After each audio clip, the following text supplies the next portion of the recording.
Bonjour à tous. Un grand merci tout d'abord pour votre présence. Vous êtes courageux le dimanche matin, 9h30, 9h30, 10h30, pardon. 9h30, c'était l'ouverture.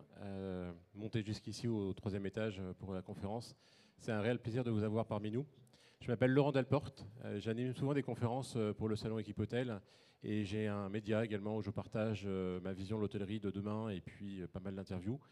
Et j'accompagne aussi des projets hôteliers en tant qu'assistance maîtrise d'ouvrage pour apporter un regard à la fois sur l'expérience client, mais aussi l'expérience collaborateur. C'est-à-dire qu'il faut travailler aussi sur les conditions de travail pour s'assurer que le service se déroule bien dans un hôtel. C'est extrêmement important, surtout à l'aune d'aujourd'hui où on voit qu'il y a de plus en plus de problèmes de recrutement et que les gens ne veulent plus vraiment travailler dans l'hôtellerie. Donc il y a plein de raisons pour cela, mais c'est vraiment important de s'attacher à leur travail. Parfois, je fais aussi des visites d'hôtels dans le cadre d'un rachat, pour aller justement trouver le potentiel de chaque hôtel, bâtiment, en vue ensuite d'une rénovation ou de construction. Et puis, je pense que c'est hyper important de se préparer au monde de demain. Quand je dis de demain, c'est dans les 3 ans, 5 ans, 10 ans, 20 ans. Je pense qu'on ne le fait pas assez. Le monde bouge très vite, de plus en plus vite. Et c'est vraiment un sujet important. Et c'est le sujet qu'on va voir aussi aujourd'hui. S'ouvrir au verre. Quelque part, quand on écrit s'ouvrir au verre, ça veut dire que peut-être on ne l'a pas fait suffisamment auparavant. Aujourd'hui, le salon, c'est un message très fort, hein, une hospitalité engagée. Donc ça devient vraiment au cœur de nos préoccupations. Et aujourd'hui, le but, c'est de voir où on en est, quelles sont les avancées, les solutions, comment on peut faire, qui fait quoi entre l'investisseur, le gestionnaire, la marque, le propriétaire, l'exploitant. Et donc nous allons aborder ces sujets-là aujourd'hui avec trois invités. Tout d'abord Chloé Nègre. Tu as été diplômée à l'école Camando en 2007. Et 8 ans après, tu t'es dit, je vais créer mon cabinet, donc un côté entrepreneurial. Et tu as déjà réalisé des hôtels 4 étoiles comme le Saint-André-des-Arts, l'hôtel Bienvenue, des boutiques, des appartements. Tu pourras revenir ensuite sur tes expériences un peu plus tard. Stéphane Vincent Montagnon, tu as eu un déclic, hein, je pense, parce que tu étais dans une autre industrie et tu t'es dit, tiens, je vais aller booster l'essor du tourisme durable en créant Wigo Green, qui est un site de réservation éco-responsable. Et puis tu t'es pas arrêté là. Tu dis, tiens, je vais aussi créer une boîte à outils pour aider les hébergeurs dans leur transition durable. Jean-Philippe Nuel, moi je te connais depuis assez longtemps, quand je travaillais à l'époque chez Sofitel. Je crois même que tu es le premier architecte avec qui j'avais échangé quand j'étais arrivé chez... tu venais de faire le Sofitel Paris-La Défense. Ensuite, tu as fait beaucoup de choses.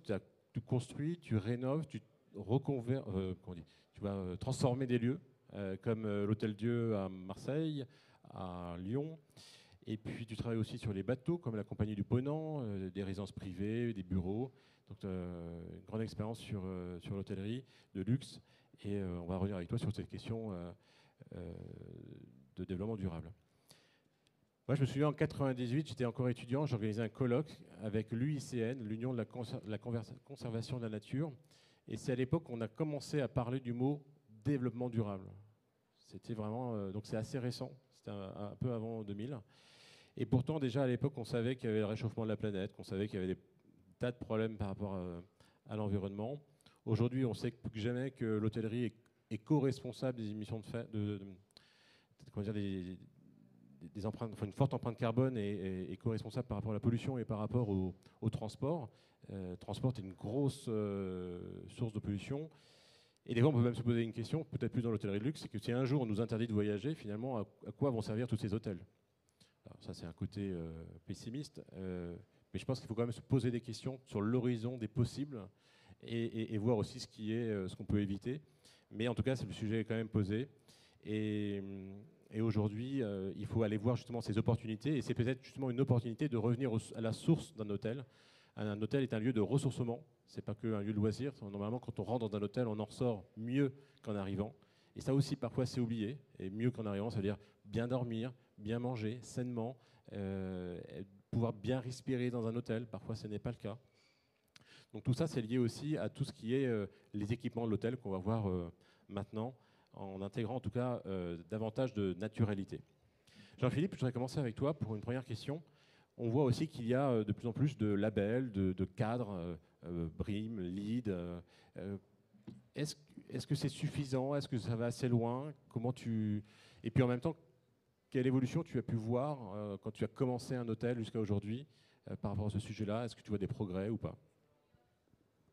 Là, tu commences par la question qui fâche parce que j'ai horreur de tous ces labels. Ben oui, pourquoi? Parce qu'ils s'empilent les uns aux autres. Et puis nous, quand on crée un lieu, ben, on n'a pas envie d'avoir des restrictions le moins possible. Alors, ça ne remet pas du tout en cause nos objectifs de faire des produits green. Je pense que c'est tellement évident qu'il ne faudrait presque pas en parler, parce que ça doit être une évidence, et ça doit être une évidence aussi dans le luxe, parce que le luxe, je pense qu'il doit être exemplaire. Et d'ailleurs, ça pose même la question du luxe. Qu'est-ce que c'est un luxe green, par exemple? Et donc, est-ce que le luxe de demain sera équivalent au luxe d'hier? Voilà, donc toutes ces questions sont posées. Alors, les labels, par contre, c'est vrai que l'empilage de labels, c'est atroce. Hein. Il y a un label que je ne citerai pas, mais qui te dit qu'il faut mettre une moquette claire, qu'il faut des robinets qui crachent je ne sais pas combien de centimètres d'eau. Tu vas voir tous les fabricants, ils ne sont pas au courant. Donc, why not les labels? Je pense qu'il y a une espèce de ménage dans les labels, parce que cet empilage de labels, parce qu'il y en a suivant différents pays. Et les gens qui ont des vocations internationales, elles veulent cumuler un peu tous ces labels. Donc franchement, là, il y aurait une espèce de ménage à faire qui nous simplifierait à nous la vie en tant que créatif. Voilà. Sur le label, voilà ce que j'ai à dire, moi. Merci. Et l'évolution sur cet aspect écologique, d'aller sourcer des produits sains, est-ce que ça a toujours existé, plus ou moins, ou pas du tout? Et est-ce qu'il y a une évolution positive par rapport à ça? Non, bien sûr, parce que nous, on travaille avec des tas de fournisseurs là, qui sont présents ici. Et en fait, dans notre métier, on assemble énormément de choses. Donc, en fait, on va assembler des produits qui eux-mêmes vont avoir des labels. Donc ça tend à se développer. L'offre est de plus en plus variée et diverse. Donc là, pour le coup, c'est pas trop handicapant, je veux dire, pour nous. Après, franchement, c'est pas ça qui me passionne, parce que bon, pour nous, ok, on choisit un produit, ah ok, t'as le label, c'est bon, voilà. Donc, dans cette réflexion green, oui, c'est pas le truc passionnant. Le truc passionnant, c'est beaucoup plus passionnant pour un architecte, parce que s'il fait un bâtiment neuf, il va pouvoir vraiment faire un autre type d'architecture pour recourir aux enjeux du green. Mais si on fait de l'aménagement intérieur, on a moins de vecteurs pour prendre en compte tous ces éléments. Par contre, ce qui est intéressant, c'est de reparler comme je l'évoquais avant, de parler du luxe. Qu'est-ce que c'est un luxe green? Ou ce que tu évoquais avant, c'est-à-dire que si effectivement on voyage moins, qu'est-ce que seront les hôtels? Comment on va les aménager demain peut-être pour qu'ils aient une autre vocation, qu'ils élargissent aussi leur champ des possibles. Ça c'est pour nous, ça c'est particulièrement intéressant. Mais on va laisser parler tout le monde, on y reviendra peut-être après. On va y revenir. Stéphane, justement, est-ce que tu peux revenir sur le déclic que tu as eu, parce que tu étais dans un autre secteur et tu as voulu apporter une solution pour les hébergeurs, hein. C'est pas que les hôtels. Je te laisse présenter Wigo Green. Ok, merci Laurent. Donc effectivement, c'est une vocation tardive, on va dire. Moi, je viens. Alors, c'est une entreprise qu'on a créée avec ma femme parce qu'on a voulu voyager de manière plus durable, plus responsable. On essaie de consommer de manière plus responsable. Merci. On a des solutions pour mieux s'habiller, on a des solutions pour mieux consommer au quotidien. Et quand on a voulu voyager mieux, eh bien, en fait, on s'est retrouvé à devoir chercher pendant 8 heures sur des sites que vous connaissez très bien. Et on s'est dit, mais c'est pas possible. Pourquoi on en est là alors que finalement, le tourisme, le voyage est un moment de plaisir et doit être facilitant. Donc on a tout plaqué. On avait 15 ans de boîte digitale dans la très grande marque de distribution que vous connaissez aussi. Et pour la faire très simple, hein, on a créé 2 marques. Donc ça, c'était il y a 2 ans et demi. On a lancé Wigo Greener, qui est une plateforme de réservation dédiée aux hébergements éco-responsables. On l'a lancé le jour du premier confinement, donc très bon timing. Mais ça nous a permis d'aller beaucoup plus loin. Donc vous voyez, il y a des hébergements qui sont engagés dans une démarche, mais qui finalement, on est très très loin de l'image d'Épinal qu'on pourrait avoir en tête. Donc je pense que c'est important aussi. Et on a créé une deuxième offre qu'on a lancée cette année, qui s'appelle Greenflow, et qui pour accompagner les hébergements touristiques dans leur transition durable. Et là, effectivement, c'est pour tous les types d'hébergements. C'est gîtes et chambres d'hôtes, il y en a 120 000 en France qu'il faut accompagner. Si on veut réinventer aussi le tourisme, c'est aussi par eux. Mais c'est aussi pour aider les 20 000 hôtels, c'est pour aider les campings, etc. Il existait des solutions, mais très morcelées. Et en fait, on s'est dit, si on veut accélérer, il faut être un facilitateur, utiliser le digital pour... la force du digital, quand même, ça, c'est qu'un outil peut être utile à beaucoup de monde. Donc voilà, on a créé un parcours où ils peuvent évaluer leur démarche, ils ont un plan d'action, ils peuvent progresser, enfin se former en ligne, qui est au passage une formation reconnue par Atout France pour le nouveau critère 237, enfin bon bref. Voilà, et on va aussi les aider à passer à l'action. Et c'est là aussi où on a créé une centrale d'achat dédiée aux solutions éco-responsables. Donc on a des produits, qui peuvent être ici d'ailleurs, et on a des services, je pense aussi à des architectes spécialisés, donc c'est très intéressant parce qu'on a beaucoup de porteurs de projets qui viennent nous voir, on a des tout petits, mais on a aussi des palaces, enfin voilà, le champ des possibles est très vaste, et nous finalement on a un rôle de facilitateur, qui a priori manquait, parce qu'on a eu pendant 3 ans des demandes incessantes qu'on les aide. Voilà. Je ne sais pas si je réponds tout à fait à ta question.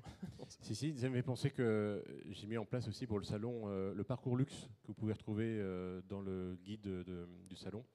Et c'était l'une de mes questions à chaque fournisseur, c'est qu'est-ce que vous faites en RSE? J'ai eu un grand nombre, c'était rien. Et ça va être dur, mais je ne les ai pas sélectionnés, ceux-là. Parce qu'aujourd'hui, effectivement, dans un hôtel, l'hôtel a besoin d'avoir des partenaires, des fournisseurs qui vont avoir des solutions qui sont bons pour l'environnement. Et je pense qu'en 2022, moi, j'étais aussi responsable du développement durable chez Sofitel en 2006 à 2010. Ces sujets-là, on les aborde depuis très longtemps, et donc il faut vraiment maintenant changer de paradigme. Et effectivement, je sais qu'aujourd'hui, il y a des hôtels, parfois, ne savent pas où trouver des bonnes solutions. Donc effectivement, d'avoir une plateforme pour les aider, c'est une bonne chose. Ouais, moi, les ressentis, en fait, donc on a rencontré des centaines, pour ne pas dire peut-être des milliers, mais je n'ai pas le compte, mais des centaines d'établissements, encore une fois, de toute taille et de tout type. Mais clairement, le ressenti, c'est je ne sais pas par où commencer. J'ai plein d'autres choses à gérer aussi, très clairement. Et ça me coûte de l'argent, quoi. Ça me prend du temps et ça me coûte de l'argent. Donc ça fait beaucoup de freins, même s'ils ont envie d'y aller. Or aujourd'hui, on voit qu'il y a plus qu'une envie. Il va y avoir des changements réglementaires. Il y a une envie du côté des voyageurs. Donc voilà. C'est bien que l'ensemble de l'écosystème se mette à bouger. Et justement, c'est parce que c'est transversal. C'est-à-dire que nous, on peut intervenir, mais il y a l'architecte, il y a la gestion de l'hôtel. Donc le fait d'avoir des facilitateurs qui soient plus transversaux, qui peuvent intervenir sur tous les postes, je pense que c'est super intéressant. Ouais. Oui. Je rebondis aussi parce qu'effectivement, nous, dans notre studio, c'est une démarche qui nous intéresse. Et donc, de plus en plus, maintenant, on s'est imposé effectivement la fameuse question d'où viennent vos produits, où sont-ils fabriqués, pour essayer de comprendre un peu plus loin que juste une esthétique et un prix et une réponse technique. Et c'est vrai que beaucoup d'hôteliers qui sont nos clients se retournent vers nous en nous disant « Ok, ça m'intéresse, effectivement, le green aujourd'hui, c'est nécessaire. Aidez-nous et quelles sont vos propositions ?» Et donc nous, en tant qu'architectes d'intérieur, sur la partie, je dirais, produits, nous on dessine aussi beaucoup de mobilier sur mesure, donc on arrive à avoir certaines réponses.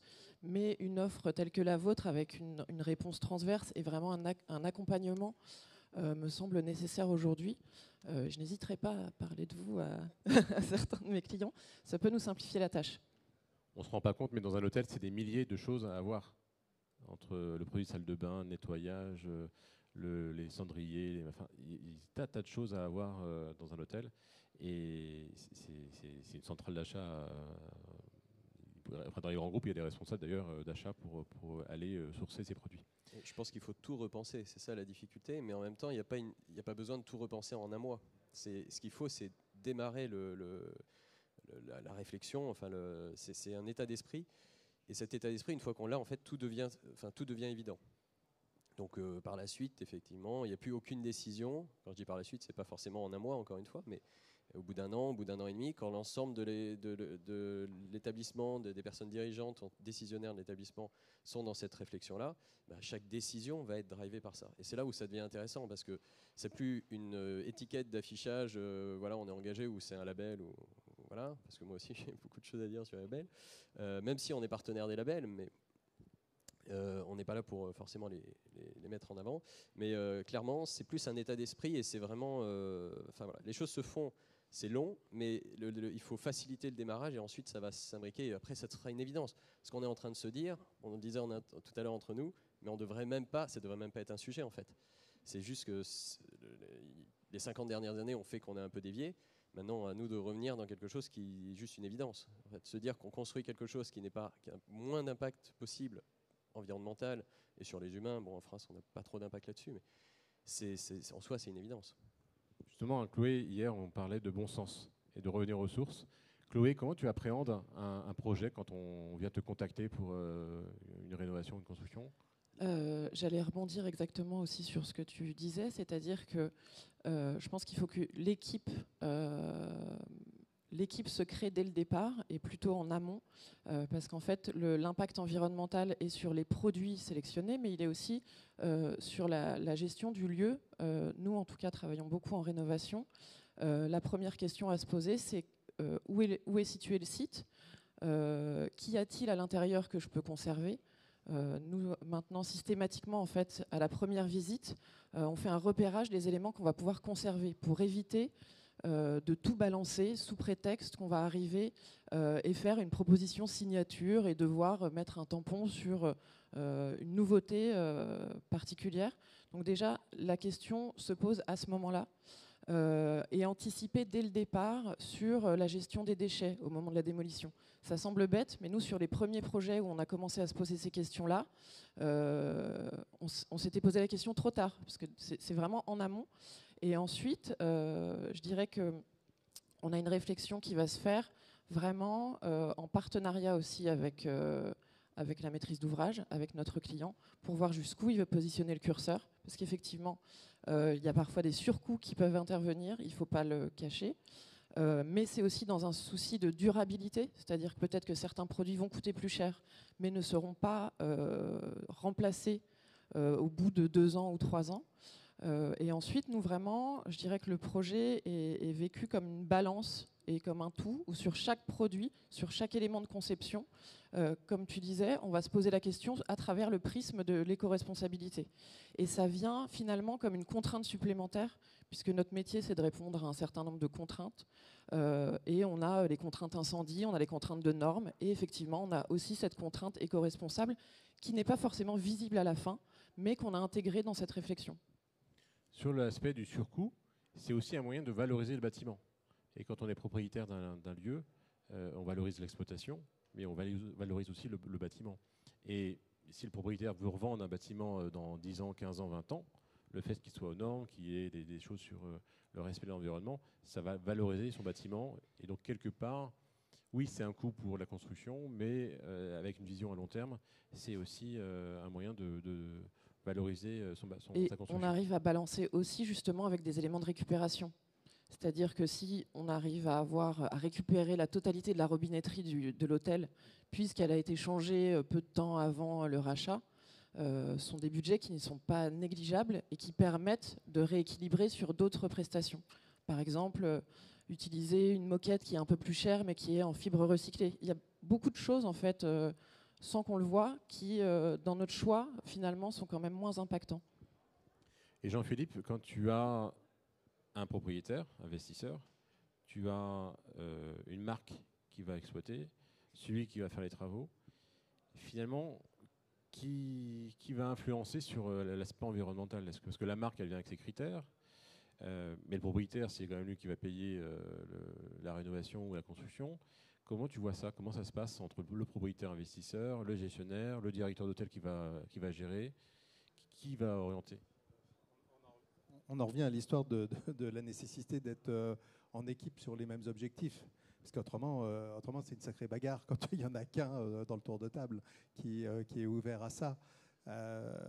Et donc il y a nécessité à partager dès le départ cette valeur ou pas, si le propriétaire ne veut pas du tout en entendre parler. Bon, ça devient un problème, mais voilà, il y a d'où la nécessité de communiquer d'une façon générale sur ces valeurs pour que d'un seul coup, finalement, un propriétaire se dise, soit par conviction, mais aussi peut-être par nécessité demain, en termes de marketing de son produit, il va se dire, bon, c'est quelque chose qui sera incontournable.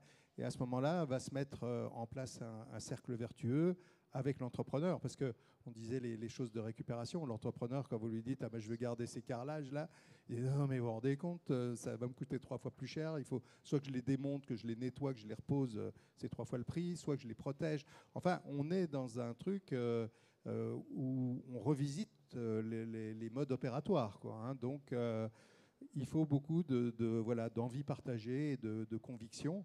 À mon avis, c'est comme ça qu'on y arrive, quoi.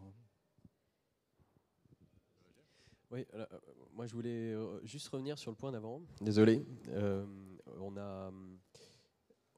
y a eu un petit mot qui est intervenu et je pense que c'est important. Tu as parlé de coût et tu as parlé de coût aussi. Et je pense qu'il y a aussi un état d'esprit à changer parce que quand on parle de quelque chose qui coûte plus cher au départ, mais sur lequel on va économiser par la suite, ça a une logique, c'est un investissement. Et je pense qu'il y a un très gros changement d'état d'esprit à faire parce qu'il y a un retour sur investissement. Quand on investit dans le durable, quand on construit, on rénove, etc., il y a des dépenses, mais il faut pas, je pense qu'il faut changer du mot ça coûte de l'argent à c'est un investissement. Et même comptablement, c'est pas la même chose, je le dis quand même. Et pour un chef d'entreprise, pour un propriétaire, ça va pas être pareil. Pour un gestionnaire, c'est pas pareil. Et là, d'un coup, c'est pas pareil. D'un coup, ouais. Là, par conséquent, c'est pas la même chose parce qu'on va être sur une logique de ça me coûte un peu plus cher maintenant, mais dans 6 mois, 9 mois, 2 ans, ça va me faire gagner de l'argent. Et là, normalement, toute personne qui est gestionnaire, directeur ou directrice d'entreprise va se dire ça vaut le coup. Et puis un autre sujet, je pense, qui est important, c'est qu'aujourd'hui, rentrer dans une démarche durable, spécialement pour l'industrie hôtelière, ça vient répondre à 3 gros enjeux que tout le monde a aujourd'hui et que tout le monde va avoir, enfin tous les visiteurs vont avoir. Premier enjeu, il est réglementaire, ça c'est évident, il y a un changement. Deuxième enjeu, c'est d'économiser. On en revient sur la même logique, c'est peut-être que j'investis un peu plus maintenant, et peut-être même pas, hein, quelquefois c'est pour la même dépense, mais je vais générer des économies potentielles derrière. Alors, on pense évidemment aux énergies, aux ressources, etc. Tout ce qui va être autour de l'eau et de l'énergie, mais il y a plein d'autres choses. Et le troisième, et tu l'as dit en intro, c'est recruter et fidéliser les collaborateurs. On a aujourd'hui, vous le savez, vous l'avez sûrement vécu, peut-être pas, j'espère pas, mais il y a eu des hôtels qui n'ont pas ouvert cet été. Il y a très clairement une prise de conscience aussi au niveau des collaborateurs. Et donc, être dans une démarche durable, mais être réellement dans une démarche durable et pas juste une étiquette en haut de son établissement, fait que les gens vont rester. Si vous avez l'étiquette, bien ils viennent et 6 mois après, ils se barrent. Or, il n'y a rien de pire pour un chef d'entreprise de devoir recruter tout le temps et former tout le temps, quoi. Et c'est un énorme enjeu. Et je pense que ça aussi, pour que la notion de durable soit ancrée dans l'industrie et encore plus dans le luxe, il est important de comprendre que, outre la réglementation, ok, ça peut être une source d'économie par la suite, et c'est surtout une source, ce qu'on appelle l'image de marque, bref, une source de recrutement et de fidélisation des personnes pour qui ça a du sens et qui seront de plus en plus nombreuses. Très clairement, ça on le voit de plus en plus. Moi je trouve d'ailleurs que ces 10 dernières années, on a beaucoup été dans le mercantilisme, c'est-à-dire qu'on disait il faut réduire les économies, il faut faire des économies sur l'électricité, donc on met des LED, on fait des économies sur l'eau, etc. Mais finalement, le client, l'usager, celui qui va dormir dans la chambre, il est content de le faire parce que ça fait partie des valeurs et que c'est important. Mais comment on peut apporter aujourd'hui plus de naturalité dans la chambre? Comment on peut apporter plus d'expérience en lien avec la nature quand on fait une chambre d'hôtel? Et souvent, moi je dis finalement, on revient au bon sens. À nouveau, une chambre, c'est déjà bien dormir. Et parfois, on arrive dans une chambre d'hôtel. Je ne sais pas si vous avez déjà eu cette expérience-là. Il y a une télé en face de vous qui fait de la lumière. Il y a un détecteur de présence qui fait de la lumière. Il y a le détecteur incendie qui fait de la lumière. Vous avez la machine à café qui fait de la lumière. Et vous avez même, une fois, j'ai eu une belle lampe qui avait un faisceau lumineux bleu la nuit. À un moment donné, j'ai voulu l'éteindre, donc j'ai voulu mettre un livre dessus pour cacher cette lumière. C'est un détecteur, donc la lumière s'est allumée. J'ai voulu débrancher la lampe, elle était fixée au mur. Et j'avais tous ces petits points de lumière, donc en fait, je ne pouvais pas bien dormir. Il y avait une projection à l'extérieur, et comme les rideaux n'étaient pas assez occultants, j'avais la lumière à l'extérieur qui venait dans la chambre. Et c'était un hôtel, très bel hôtel luxe, à des prix très élevés. Et donc, c'est pas qu'une question d'argent. Et à un moment donné, on se demande si on n'a pas oublié, en fait, pourquoi on fait une chambre. Qu'est-ce que vous en pensez? Comment on peut, en tout cas, apporter plus de naturalité? Oui, c'est vrai qu'il y a une sophistication de l'environnement qui aboutit à ce que tu dis, mais ça, comme c'était un hôtel de luxe, il voulait être sûr que tu profites à fond de la chambre, que tu la vois toute la nuit, et donc que tu dormes très mal. C'était ça le but. Non, mais un problème déjà sur le coût. Moi, c'est drôle, hier, j'entendais une émission dans ma voiture qui traitait du même sujet, mais pas du tout centrée sur l'hôtellerie.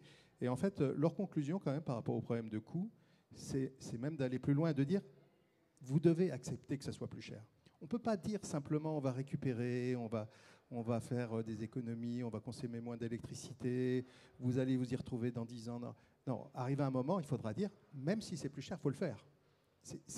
Ça sera indispensable qu'il y ait cette prise de conscience.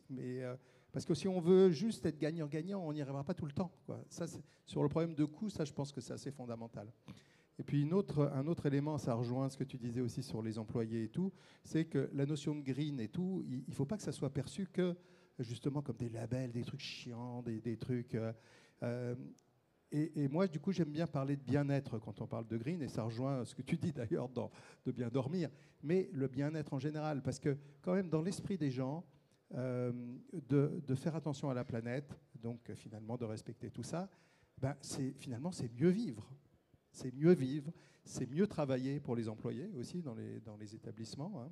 Quand on voit des super hôtels qui ont quand même pour leur personnel des trucs sans fenêtre, tout misérable. Donc c'est tout ça, mais c'est le bien-être en général pour les employés, pour les clients.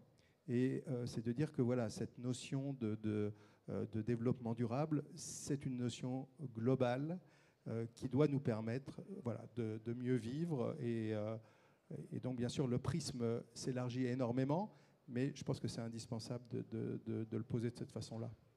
Et je pense effectivement que l'idée de global a son importance, et on l'a vu dans d'autres modes de consommation, en fait, aujourd'hui, dans l'alimentation, dans la mode.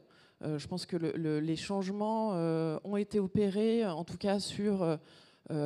consommer peut-être moins, manger des meilleurs produits qui coûtent plus cher, mais effectivement, est-ce qu'on a besoin d'en avoir autant? Je trouve que la notion du luxe aussi en intérieur, c'est ça. Est-ce qu'on a besoin de toutes ces technologies qui ramènent des LED, du chaud, du froid, des petits trucs qui s'allument, de la lumière colorée? Ou est-ce que le luxe, au contraire, c'est pas d'avoir un peu moins dans sa chambre, mais mieux, des beaux matériaux, et avoir un bel espace aussi, un espace bien pensé, réfléchi, parce qu'on aura pris le temps de le réfléchir. Je pense qu'il y a beaucoup de projets qui se font dans la précipitation, qui se font très vite, avec beaucoup d'intervenants, et on oublie de se poser autour d'une table, effectivement, et de se dire vivons bien à l'intérieur de cet espace.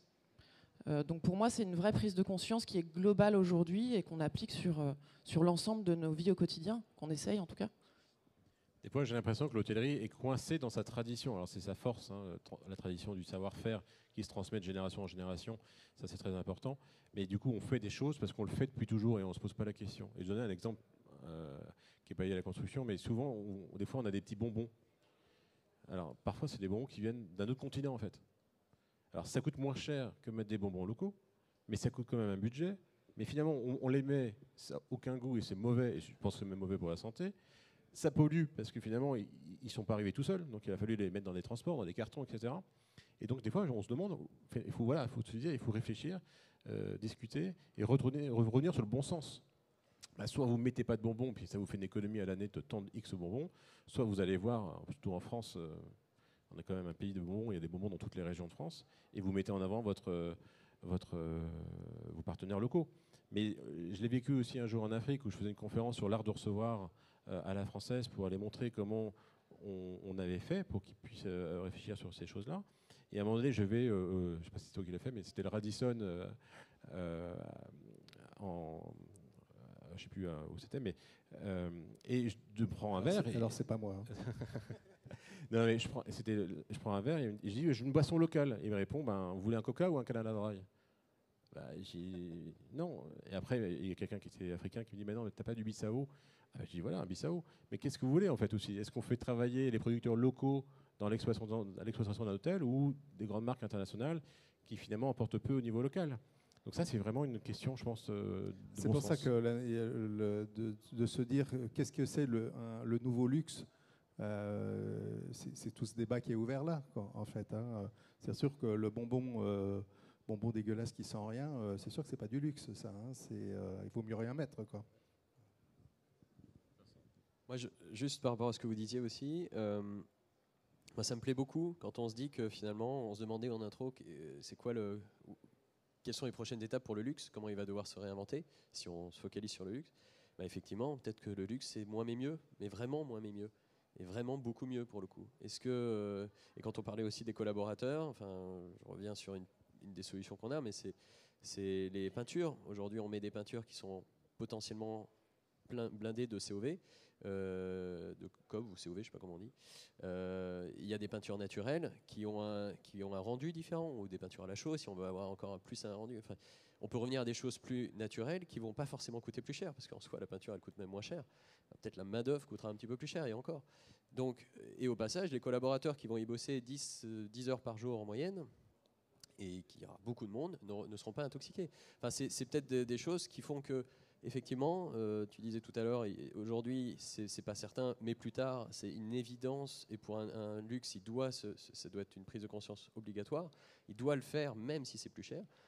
Pour moi, c'est ça, c'est les hôtels luxueux, donc on se parle des 4 étoiles et plus, ils doivent, ça fait partie de l'expérience, et la nouvelle expérience qu'ils doivent faire vivre. Ça fait partie en tant que voyageur, j'ai envie de savoir que quand je vais là-bas, eh bien, forcément, je ne vais pas en prendre plein pour ma santé négativement. Je ne vais pas avoir les petits bonbons qui viennent de Chine et qui sont blindés de saloperies. Et effectivement, je vais vivre quelque chose de sain, de plus local, et peut-être même des expériences aussi que je ne vois pas ailleurs. Je pense, un de nos hôtels propose d'apprendre à faire du pain avec le boulanger du village. On est dans un petit hôtel, hein. On est un 3 étoiles ou 2 étoiles, je ne sais plus. Mais en fait, dans le luxe, qu'est-ce qui nous empêcherait d'avoir un cours avec un des cuistots de l'hôtel, s'il est étoilé.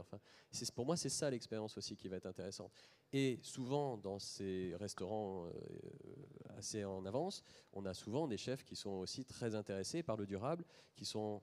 on a quelques images aussi, mais il y a des chefs très connus qui ont leur propre jardin en permaculture, etc. Bon, tout ça est en train de changer, mais ça serait extraordinairement intéressant en tant que voyageur de vivre ça, d'aller dans l'hôtel Radisson ou autre, et de savoir que je peux vivre cette expérience-là avec un grand chef, ou pas forcément un grand chef, son équipe, quoi, et vivre différemment.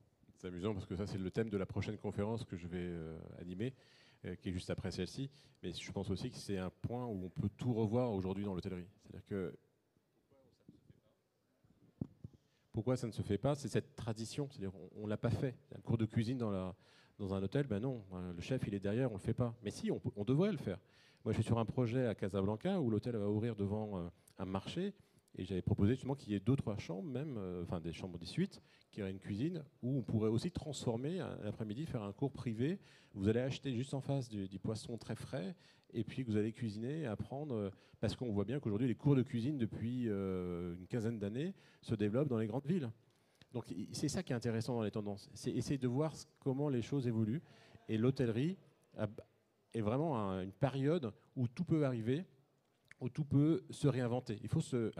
Et souvent d'ailleurs, je ne sais pas comment vous le ressentez, c'est souvent des investisseurs qui viennent d'un autre secteur, qui disent tiens, je vais investir dans l'hôtellerie, qui viennent avec des nouvelles idées complètement, que les investisseurs traditionnels qui vont te demander alors, on rentre dans la chambre,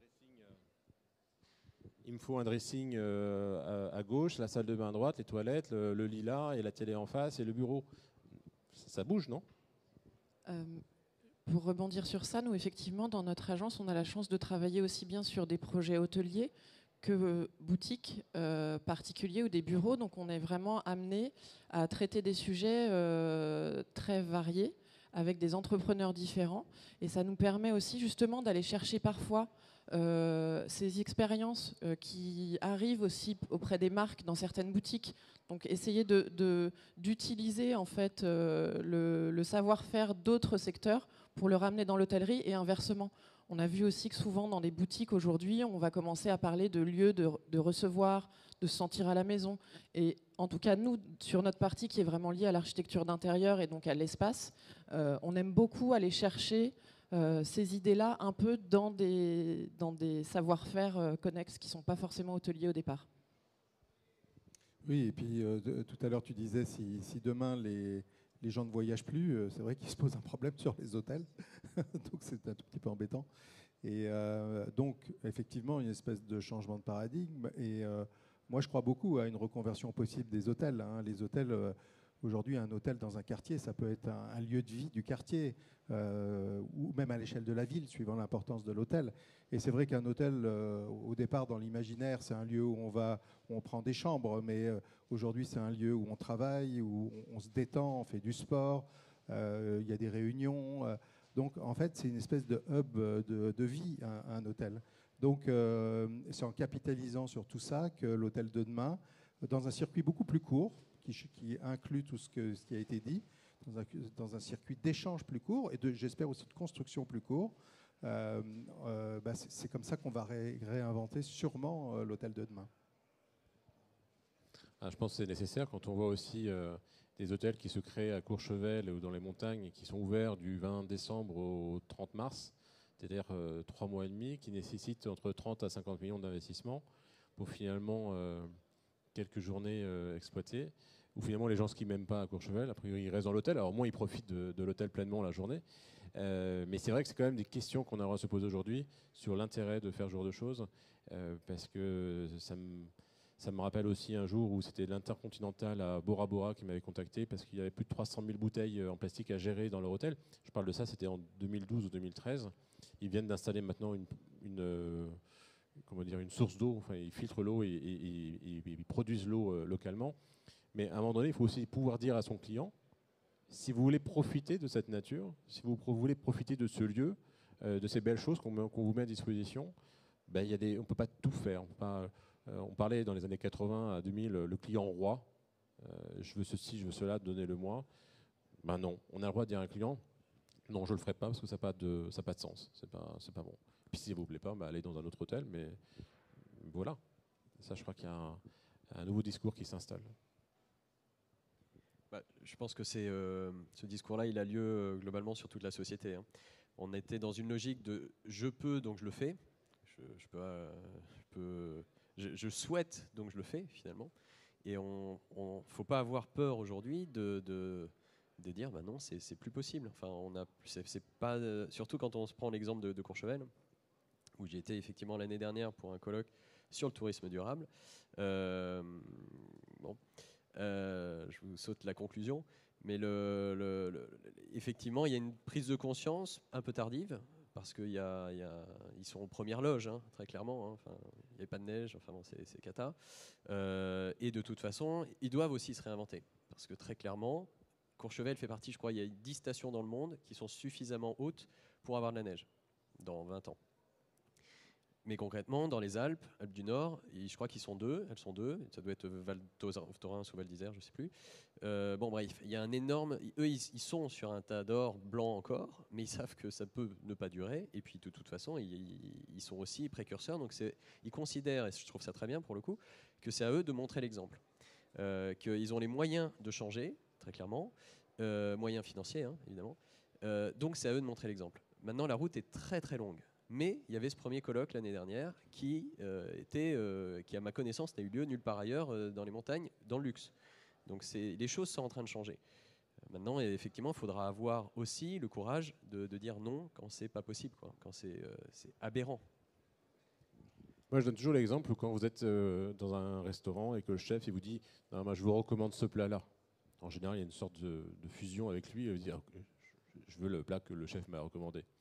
Et souvent, je dis au directeur d'hôtel, mais vous avez aussi ce même pouvoir d'explication et d'orientation vis-à-vis de votre client.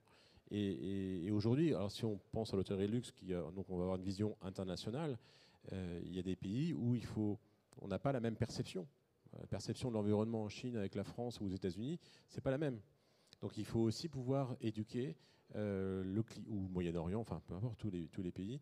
Je pense qu'aujourd'hui, demain, l'hôtel a besoin de faire la pédagogie sur ce sujet-là, en tout cas pour accompagner le client.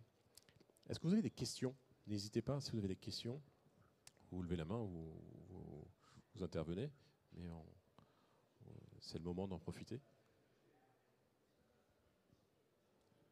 Ça va peut-être venir. Est-ce qu'il faut faire une distinction? Ah, il y a une question.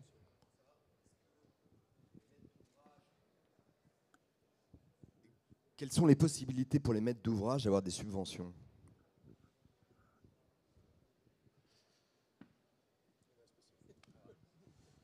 Je ne suis pas le grand expert de tout. Nous, on est facilitateur, on n'est pas expert en tout. Mais effectivement, il y a des subventions. Ce qu'on essaie de montrer, dans notre parcours, il va y avoir des modules en fonction des différents sujets du développement durable pour un hôtel. Donc il y a un module sur l'eau, sur l'énergie, sur les déchets, sur qu'est-ce que c'est le sootourisme, quelles activités on peut proposer pour justement générer des revenus additionnels et une autre expérience pour le client. Et il y a un module autour des aides financières.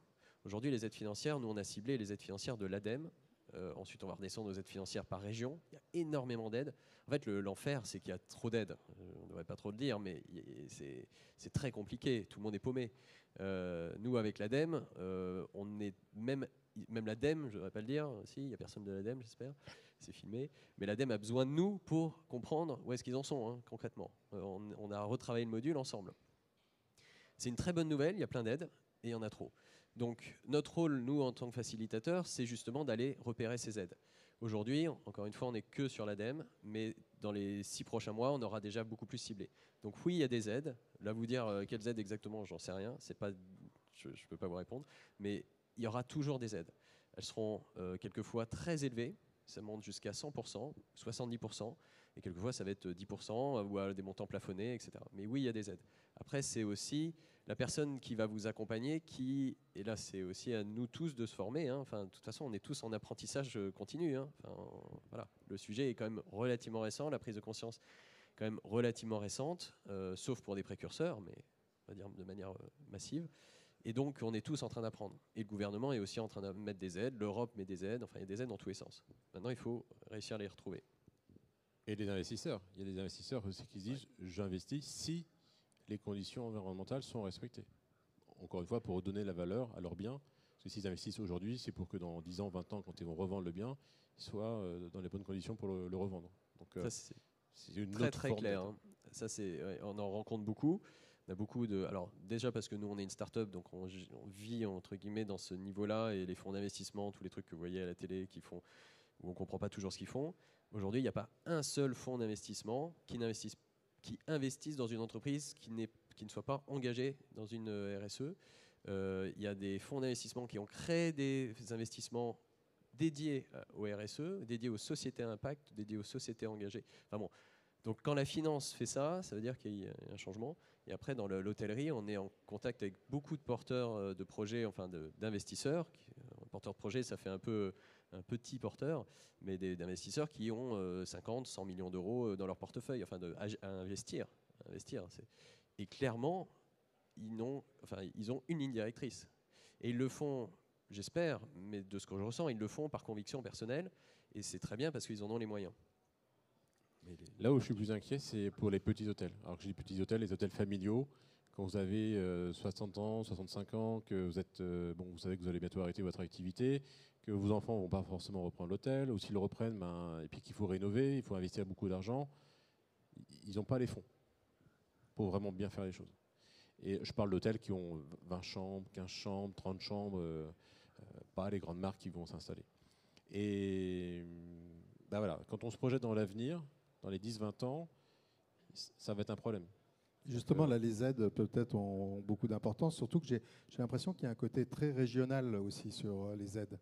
Là, on fait un hôtel dans le sud, on a, je ne sais plus quel label, mais à condition qu'on ait une approche très régionale des produits, On va chercher par exemple de la paille de riz compressée pour faire l'isolation. Enfin bon, ça c'est un exemple parmi d'autres. Et là, du coup, il y a une vraie aide, mais j'ai l'impression qu'il y a cette dimension très régionale qui peut être une réponse à des plus petits établissements qui peuvent être disséminés partout en France, peut-être. Mais en fait, nous, le parcours Greenflow, on l'a créé pour les petits au départ. On l'a créé pour les gîtes, chambres d'hôtes, comme je disais, pour les 15 000 hôtels qui ne sont pas des grands groupes. Clairement, les grands groupes, on considère qu'ils n'ont pas besoin de nous. Hein. Enfin, même si en soi, on travaille avec eux pour d'autres sujets. Mais effectivement, l'enjeu, il est là. Mais le petit, si tu lui expliques, quand je dis le petit, il n'y a pas de... Enfin, je pense qu'on comprend qu'il n'y a aucun jugement de valeur, mais l'indépendant, le 2 étoiles, le 3 étoiles, qui, si tu lui donnes les moyens, si tu lui facilites la vie et que tu lui donnes accès effectivement à des sources de financement, parce que là aujourd'hui on parle de subventions, mais on pourra aussi parler de prêts. Il y a aussi des banques qui ne prêtent, enfin pareil, je suis en plein dans le sujet pour notre boîte, on découvre qu'il y a des prêts pour les entreprises, il y a des prêts pour les entreprises green, enfin impact, RSE, pour la même logique, ce qui n'existait pas il y a 5 ans, hein, très clairement, même pas il y a 2 ans. Et ces prêts-là sont plus favorables, le taux est plus faible que pour une entreprise classique. Ce qui a aussi été aberrant, enfin inimaginable il y a quelques années. Et en soi, c'est pas aberrant, c'est heureux. C'est encourageant. C'est encourageant. Reste à voir dans quelle mesure, effectivement, ces demandes sont faites. Nous, c'est vrai que depuis quelques années, on a vu la maîtrise d'ouvrage nous poser de plus en plus de questions, justement parce que les investisseurs leur demandaient des comptes sur ces sujets-là. À voir dans quelle mesure est-ce qu'on parle d'un petit discours en début de projet ou est-ce que ça va tenir vraiment jusqu'au bout. Et après, sur les petits hôtels, je pense qu'il y a quand même aussi une question de bon sens quelque part à appliquer. La rénovation pour la rénovation n'est pas meilleure en termes d'impact. Finalement, ne rien faire est parfois aussi ce qui pollue le moins. Donc je pense que sur des petites structures, il ne faut pas forcément aller chercher, je ne prêche pas pour ma paroisse, mais à tout refaire forcément. Et souvent, on va jouer sur des choses d'isolation et effectivement qui restent la base, mais attention à vouloir tout refaire, quoi. Tu m'avais donné une anecdote sur la Corse. Est-ce que tu nous l'as partagée? Je trouve que c'était un bel exemple. Oui, parce que c'est un peu je trouve, qui peut peut-être être pour moi l'idée à ressortir de tout ça, c'est-à-dire que s'intéresser au développement durable, c'est aussi poser des questions, essayer de comprendre d'où viennent les produits qu'on choisit. Et notamment, moi, j'avais eu un déclic un jour où je travaillais sur une rénovation d'une maison en bord de mer en Corse. Et donc, je travaillais avec un fournisseur de parquet avec lequel j'avais l'habitude de travailler, qui a des très beaux produits, et qui m'avait proposé une essence avec une teinte qui était parfaite, en me disant que c'était un bois exotique, donc j'allais avoir suffisamment de résistance pour être en bord de mer. Et j'étais autour de la table avec lui, et je lui dis, mais il est quand même cher ton produit, qu'est-ce qui justifie ce prix? Et là, il m'explique que c'est un teck birman, et qu'en fait, en Birmanie, les forêts ont été dévastées, parce que le teck birman était utilisé sur les yachts, et donc aujourd'hui, c'est un bois rare. Et alors vraiment, je suis tombée des nues. Je me suis dit, bah, tiens, je m'embête avec une brosse à dents en bambou, et là, je suis en train de prescrire un teck birman d'une forêt rare qui n'existe plus. On marche un peu sur la tête. Et c'est vrai que ce jour-là, je me suis rendu compte qu'il fallait s'ouvrir et poser des questions, et que c'est quand même un sujet qui est passionnant. Et tout d'un coup, on découvre beaucoup de choses sur des éléments, des matériaux qui sont autour de nous, et qui parfois sont très mauvais sans on se retrouve à faire des choses aberrantes sans le savoir, ou au contraire à essayer d'aller chercher des produits qui sont beaucoup plus intéressants. Donc aujourd'hui, on a entamé nous une conversation au bureau avec l'équipe du label FSC français, qui est un label international en fait, qui vous propose de certifier l'approvisionnement en bois pour être certain que ce bois vient de forêts durablement gérées, avec des populations qui travaillent à l'intérieur, qui sont dans des conditions acceptables. Ça, moi, c'est des sujets qui me parlent, et tout d'un coup, j'ai l'impression que sur ces choses-là, on peut, nous, en tout cas, en tant que maîtrise d'œuvre et prescripteur, avoir un impact. Donc, voilà, depuis au quotidien, en fait, on essaye sur des sujets comme ça de comprendre ce qu'on fait, et puis de s'améliorer un peu tous les jours. Et je pense pas que ce soit une contrainte. Moi, je trouve qu'au contraire, c'est plutôt enrichissant et intéressant intellectuellement. Et ça me semble être vraiment essentiel, en fait, en 2022, de se poser ces questions-là. Je vais vous demander, est-ce qu'il y a une question? dans la salle, n'hésitez pas. À ce moment-là, je vais vous demander en une minute, faire un peu le mot de la fin chacun. Qui souhaite commencer? Bon, je peux continuer sur ce sujet, mais non, mais c'est vrai que sur dans ce qu'on a soulevé, en tout cas sur la question du luxe, effectivement, je trouve que c'est une question qui est assez intéressante à poser de façon globale sur nos modes de consommation en fait actuels. Donc, est-ce que le luxe c'est peut-être moins mais mieux? Et puis s'intéresser en fait, tout simplement, se poser des questions, échanger avec les fournisseurs, trouver des solutions ensemble. Je trouve que c'est plutôt moteur en tout cas aujourd'hui, et j'ai l'impression que les grands mots comme ça, hospitalité, engagée, font un peu peur, mais qu'il suffit juste de prendre le train et de monter dedans et puis de se réinventer au passage tous ensemble. Merci. Oui, le mieux consommer, cette notion du moins mais mieux, moi ce qui me frappe là-dedans, c'est que c'est un réel problème sociétal. Hein, donc c'est sûr que nous, dans notre petit secteur, notre petit hôtel, on ne va pas tout résoudre non plus. Mais je pense que c'est un débat qui mériterait d'être posé d'une façon vraiment globale. Hein, quand on voit les problèmes dans l'habillement, aujourd'hui, vous achetez des t-shirts à 2 €, mais vous les mettez qu'une fois. Donc je pense que voilà, il y a cette prise de conscience qui doit être tout à fait globale. Et à ce moment-là, ça nous aidera aussi, nous, pour nos projets et à faire passer ce type de discours de façon très appliquée au sein d'un projet. Alors moi, je voudrais rebondir sur un dernier sujet qu'on n'a pas traité, c'est la désirabilité. En fait, je pense que c'est important dans le luxe, mais même dans le voyage en général. On a souvent tendance à se dire que ce qui est durable, y a des images d'Épinal, hein, enfin, ne sera pas désirable. Toutes les solutions qui existent sont finalement 90% des solutions qu'on peut mettre en place dans un hébergement, et même peut-être plus, dans un établissement, ne sont pas visibles par le client. 10% le sont et ne sont pas forcément moins confortables.